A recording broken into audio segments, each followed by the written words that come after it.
Well, we want to talk a bit more about some of these folks being sanctioned by the world. Howard Stoffer is a professor of national security and international affairs at the University of New Haven. Thanks for your time tonight. Thank you. So these men and women have made their money, I know some of them in energy. What other industries?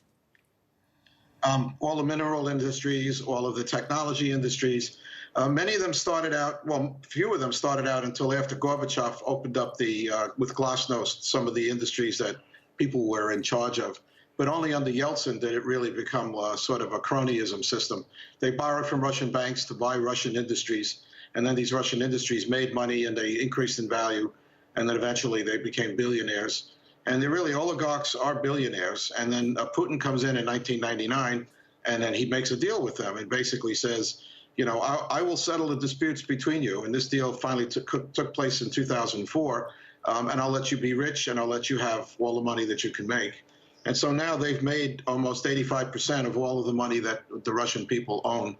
And the Russians make $11,000 a year, and some of these oligarchs have $13, $14 billion. Wow. Okay, so the wealth that they've acquired, where do they spend it? Well, a lot of them have been hiding their wealth and buying apartments around the world.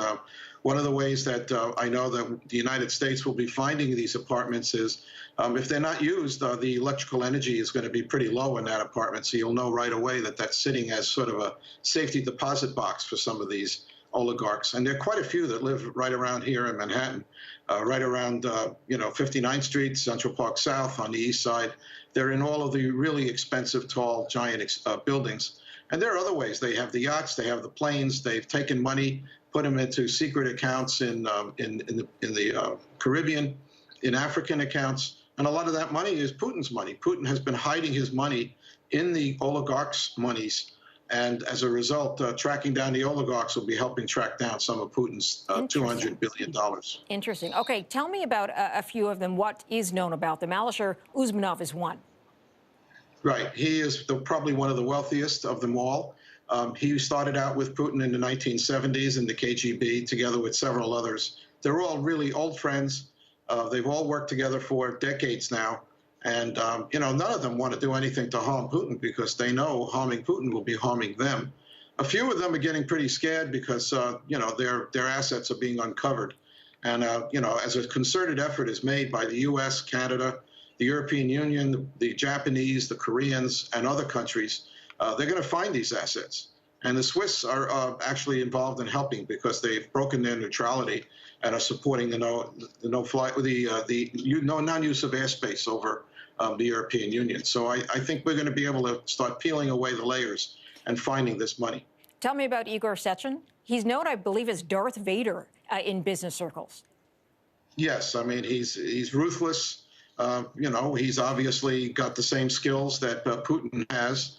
And these are evil, criminal, immoral, unacceptable behavior skills that, he signs a piece of paper and it means nothing. So just as Putin has signed the Barcelona Agreement about, Ukraine giving up its nuclear weapons, and the Minsk Agreement to deal with the situation in the Donbass and Crimea. And of course, all of that doesn't amount to anything that the paper is written on.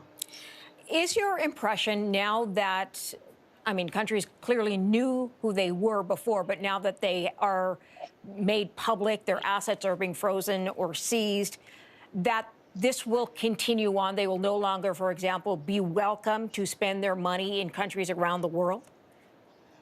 Yes, of course.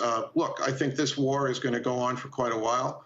And even after they basically claimed the victory, the Russians claimed victory in Ukraine, there will be a continuing resistance. And I'm picking that word carefully. The resistance, the French resistance to the Nazis will be the same as the Ukrainian resistance to the Russians against an illegal regime. They're not a guerrilla movement. They're not an insurgency against the legitimate government. There'll be a resistance.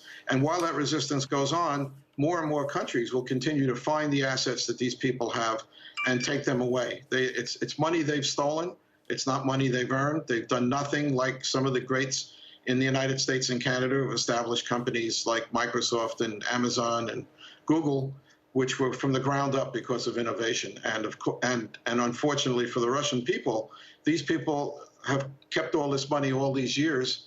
And now this is the first time that it'll be a chance for the entire world to work together to get to get these oligarchs peeled away and no longer be billionaires, hopefully, in a relatively quick time period. Because you have studied this and have been immersed in this, did you ever expect anything like this? First of all, I did not expect that Vladimir Putin, who is a permanent member of the Security Council representing Russia, and a country that has a large nuclear force, would feel so terrified by a democratic country in Ukraine that he would feel that he has to break all of the understandings from World War II, that you don't change borders with violent means, with use of force, and doing it in Europe. And it has occurred elsewhere, of course. But to have it occur in Europe at this time in the third decade of the 21st century is very disturbing. And the kind of things that he said, the criminal things he said about even threatening to use nuclear weapons, which there were agreements that no nuclear country would ever threaten a non-nuclear country, is going to throw chaos into the effort to try to eliminate nuclear weapons from the world and prevent new countries like North Korea and Iran from acquiring or expanding their hold on nuclear weapons. So no one expected this. And now there'll have to be accountability, no matter how long it takes, no matter what is required. The Western countries have to stand together. And if he attempts to go into any NATO country, then we're in an entirely different situation in both US and Canada and all the European countries, the 28 other countries in NATO, and possibly with the Swedes and the Finns, we will be at war with Russia. Howard Stoffer, I got to leave it there. I'm out of time, sir, but thank you for your time. Appreciate your insight on this. Thank you very much.